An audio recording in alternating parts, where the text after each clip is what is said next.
सुधांशु त्रिवेदी जी आ चुके हैं, राज्यसभा सांसद हैं बीजेपी के, और अभी हमने देखा वो झाल मुड़ी और मिठाई खा रहे थे।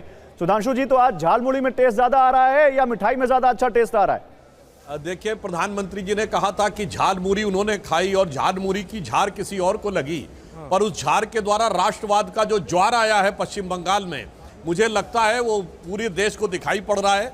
आज सवेरे जब अनुमान आने शुरू हुए तो ऐसा लगा कि बंग भूमि में राष्ट्रवाद की तरंग उठ रही है।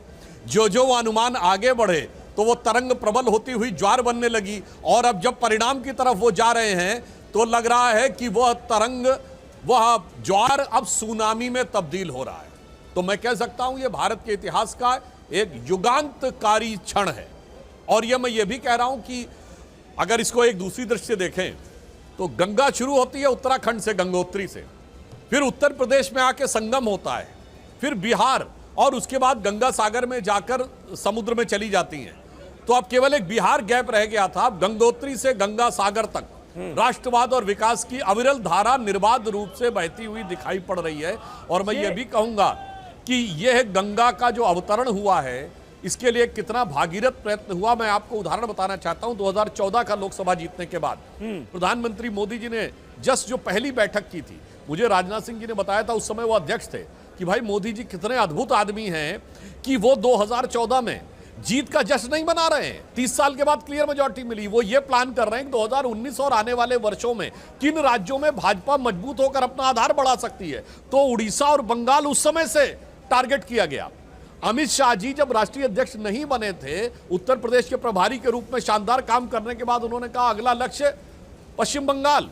तो 12 वर्षों की सतत दूरदृष्टि हमारे नेतृत्व की, सैकड़ों कार्यकर्ताओं ने बलिदान दिया, जान दिया, यंत्रणा सही, कष्ट सहे, प्रताड़ना सही, इसके बावजूद अडिग होकर खड़े रहे। फिर हमारा जो आज का नेतृत्व है पश्चिम बंगाल में, शुभेंदु अधिकारी जी, शमिक भट्टाचार्य जी और पूर्ववर्ती जितने भी अध्यक्ष थे, सबने मिलकर। और मैं अंत में एक और बात भी कहूंगा, पहली बार ऐसा हुआ कि बगैर हिंसा के चुनाव संपन्न हुआ। ये शोर बहुत आ रहा है ईपी में, भाई इसको जरा दिखवा लीजिए। पहली बार बगैर हिंसा के चुनाव संपन्न हुआ। जहां पर दर्जनों हत्याएं होना सामान्य माना जाता था, वहां एक भी हत्या के बगैर चुनाव संपन्न हुआ। पारदर्शी चुनाव हुआ। एक एक पोलिंग बूथ पूरी तरीके से सीसीटीवी की निगरानी में था। इसलिए जो तृणमूल ने भय उत्पन्न कर रखा था जनता में, वो समाप्त हुआ और भरोसे की तरफ आकर मोदी जी के नेतृत्व में भारतीय जनता पार्टी के पक्ष में यह निर्णायक जना। ठीक है, भय मुक्त वोटिंग हुई इस बार, ये बीजेपी के आला नेतृत्व की तरफ से भी कहा गया और इसी की इसलिए तारीफ भी हो रही है। लेकिन सुधांशु त्रिवेदी जी, कुछ तस्वीरें बंगाल से अभी सामने आ रही हैं काउंटिंग के दौरान ही, जो कि अपने आप में चिंताजनक है। अभी हमने तस्वीर दिखाई, बांकुड़ा में टीएमसी के दफ्तर के ऊपर बीजेपी कार्यकर्ता ने बीजेपी का झंडा लहरा दिया है। कई जगहों पर टीएमसी और बीजेपी के कार्यकर्ता आपस में भिड़ गए। कुछ बीजेपी कार्यकर्ता ममता बनर्जी के घर के बाहर पहुंच गए, वहां पर जाकर जय श्री राम के नारे लगाने लगे। क्या अब, क्योंकि जिम्मेदारी और बढ़ गई है बीजेपी की पश्चिम बंगाल के अंदर, आप ये अपील करेंगे कि जो कार्यकर्ता हैं वो संयमित रहें? देखिए, मेरे विचार से भारतीय जनता पार्टी के कार्यकर्ता पूरी तरह अनुशासित व्यवहार करेंगे और इस विषय पर केंद्र सरकार भी पूरी तरीके से सतर्क और सजग है।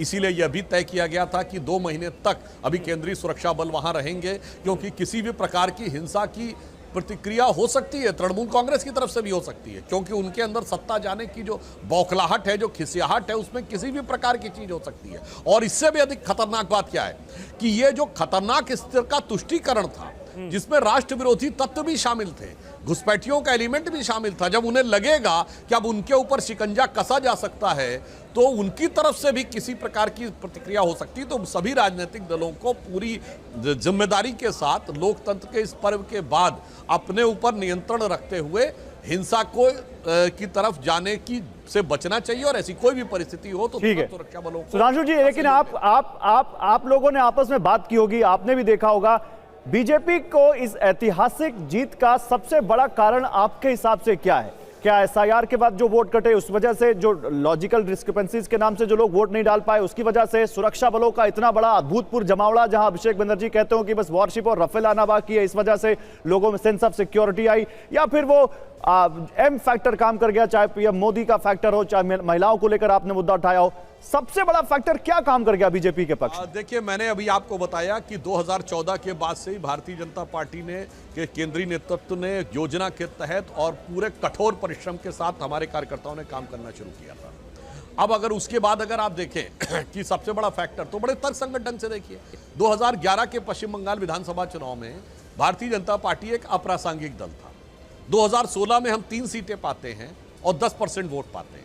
2021 में हम 77 सीटें पाते हैं, 38% वोट पाते हैं। तो जो आज दिख रहा है, अगर हम 46, 47, 48% वोट पे पहुंच रहे हैं, तो यह स्वाभाविक नैसर्गिक विकास है। It is a natural process. और दूसरा ये समझिए, पिछले ही विधानसभा चुनाव में परिवर्तन का विचार बना लिया था जनता ने, मगर जो भय का वातावरण था, तो इस बार मैं ये भी कहना चाहूंगा कि जिस प्रकार से चुनाव आयोग ने सतर्कता बदली और पूर्णतः पारदर्शी चुनाव हुआ, ना कोई छापेबाजी कर पाया, ना कोई अन्य चीजें कर पाया, उस कारण से भी जनता ने आकर ऐतिहासिक रूप से मतदान किया और ऐतिहासिक जनादेश दिया। तो मैं कह सकता हूं कि इसका भी महत्वपूर्ण योगदान। और दूसरी बात, आपने एम फैक्टर की बात कही, तो मैं ये बताना चाहता हूं, एम फैक्टर ने भी बड़ा भारी काम किया है। एम फैक्टर क्या था? मां माटी मानुस, ममता जी की सरकार, तो सब एमईएम है ना। अब इन्होंने हकीकत में क्या किया? अगर बंगाल की सरकार का ये वाला बजट देखें तो 1100 करोड़ रुपए केवल इंडस्ट्रियल डेवलपमेंट के लिए, 180 करोड़ रुपए साइंस एंड टेक्नोलॉजी के लिए, और मदरसे, मौलवी और मुअज्जिन यानी जो अजान लगाते उनके लिए 5713 करोड़। एक बार फिर सुनिएगा, औद्योगिक विकास के केंद्र रहे कोलकाता में औद्योगिक विकास के लिए राज्य सरकार 1100 करोड़ आवंटित करती है, और मौलवी मदरसों के लिए 5713 करोड़। यानी जो एम फैक्टर मां माटी मानुस था, वो मौलवी मुअज्जिन मदरसा हो गया, ये हो गया ममता जी का एम फैक्टर। और उसको अगर देखा जाए तो बंगाल की जनता ने दूसरे एम फैक्टर यानी मोदी जी के ऊपर यकीन किया। तो जब उनका एम बदल ही गया था, मां माटी मानुस से मौलवी मदरसा और मुअज्जिन, तो फिर वो एम यानी ममता को छोड़ दिया, एम यानी मोदी जी की तरफ आ गए। बिल्कुल। और यहां पर हमारे पीछे वॉल पर लिखा भी हुआ है सुधांशु जी, मां माटी और मानुष, और उसके साथ प्रधानमंत्री नरेंद्र मोदी की तस्वीर है। तो लगातार एम फैक्टर की बात कर रहे हैं, तो एक और एम फैक्टर मुस्लिम फैक्टर। कहा यह जा रहा है कि जो मुस्लिम वोट बैंक है वो पूरी तरह से कंसोलिडेट होता रहा ममता बनर्जी के फेवर में, जिसका उन्हें फायदा मिला। इस बार हिंदू वोट बैंक को कंसोलिडेट करने में भारतीय जनता पार्टी कामयाब रही है, लेकिन साथ ही साथ मुस्लिम वोट बैंक में भी एक तरह का फ्रिक्शन नजर आया है। जहां तक मुझे याद है, पिछले चुनावों में तकरीबन 7% मुसलमानों के वोट भी बीजेपी के खाते में गए थे। क्या आपको लग रहा है कि वो 7% से कुछ बढ़ा है इस बार, जिसका नतीजा हमारे सामने है? जो कांग्रेस और तृणमूल कांग्रेस या अन्य विपक्षी दल राजनीति करते हैं, वो सुविधा की राजनीति। वो सुविधा की राजनीति का फार्मूला क्या है?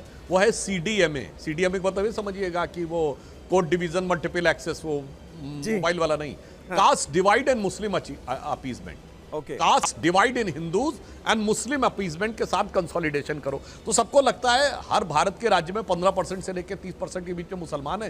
कट्टरवादी लोगों के साथ समझौता करके उनके थोक विक्रेता के साथ डीलिंग कर लो और वो वोट अपना पक्का कर लो। 2021 के चुनाव में तृणमूल कांग्रेस के मुख्य रणनीतिकार प्रशांत किशोर जी ने कहा था, हमारी गिनती 30 से शुरू होती है। तो पूरा देश समझ रहा था 30 से गिनती शुरू होने क्या होता, फिर हिंदुओं को जात पे लड़ा दो और एक दो बड़ी जाति जो उस राज्य में है उसका कॉम्बिनेशन बना लो। या आप हरियाणा से लेकर उत्तर प्रदेश, बिहार और कर्नाटक तक आपने ये सारा व्यवस्था देखी होगी।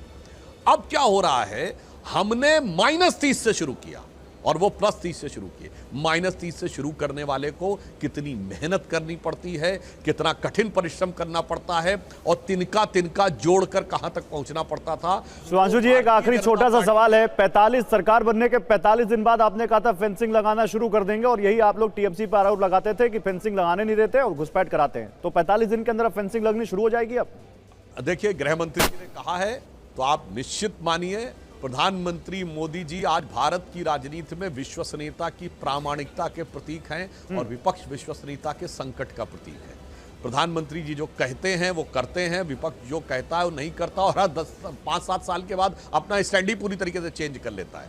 तो यदि कहा है तो निश्चित रूप से होगा। और मैं मुस्लिम फैक्टर पे एक और बात बता दूं, आपके स्क्रीन पे दिखाया जा रहा है कि आसाम में कांग्रेस 23 सीटों पर रह रही है। भाई साहब, 37-38% मुसलमान है, तो 45 सीटें तो कम से कम जीतनी चाहिए थी। अभी जो मत प्रतिशत कांग्रेस का दिखाया जा रहा है वो 33-34% है, यानी मुसलमानों के मत प्रतिशत से भी कम है। ये जो सुविधा की राजनीति होती है ये इतनी आसान नहीं होती है। और फिर मैं ये भी कहना चाहूंगा, ठीक है, हमारे ऊपर आरोप लगाते हैं कि हम सांप्रदायिक राजनीति कर रहे हैं। ये बताइए कि मोरे हृदय मोरे काबा और नैने मदीना, ये तो सेकुलरिज्म है। अगर वीडी सतीशन भले ही जीत रहे हैं केरल में कांग्रेस के नेता, वो कहते हैं जमाते इस्लामी के साथ मुझे लेने में कोई समस्या नहीं, ये सेकुलर है। राहुल गांधी विदेश में जाके कहते हैं Muslim League is absolutely secular, I am having no problem about it, but BJP is communal, ये सब सेकुलर है। और अगर ममता बनर्जी ये कहती हैं कि हमारी एक अगर सरकार नहीं रही तो एक कम्युनिटी चंद सेकंड में सबको तबाह कर देगी, ये सेकुलर है। सरतन से जुदा का नारा सेकुलर है। तो जब सेकुलरिज्म की ऐसी परिभाषा की जाती है तो मुझे लगता है सेकुलर राजनीति के मायने और आधार भी बदलने लगते हैं। चलिए, बहुत बहुत शुक्रिया सुधांशु त्रिवेदी जी हमसे बात करने के लिए, भारतीय जनता पार्टी के सांसद।